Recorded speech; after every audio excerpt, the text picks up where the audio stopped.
English. Okay, ladies and gentlemen, we are here with social media activist and human rights researcher Madam Jalila with us here, and we are talking about today's rally, which was very nice rally. Madam, what do you say? What will be the initial point of Prime Minister Imran Khan about cancer hospital in Quetta? So, what will be the initial step to take?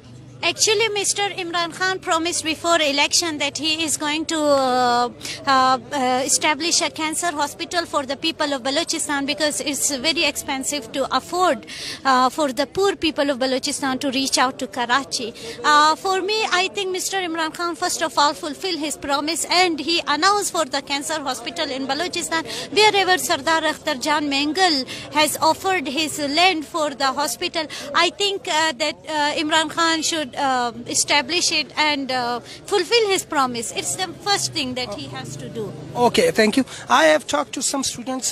They are saying, why not? CPEC is a very big project of Balochistan and especially Pakistan. So why not a cancer hospital to be the part of this CPEC? What do you say?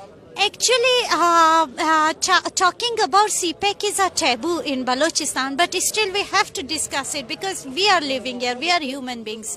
As far as my concern, when the students confuse CPEC with the social welfare things, I think CPEC has nothing to do for the establishment of the poor people, but it is more of the imperialist narrative of the China government. So it's a very industrial thing. It has nothing to do for the welfare of the people at large. Okay, thank you. So nice of you. Madam Jalila was with us, and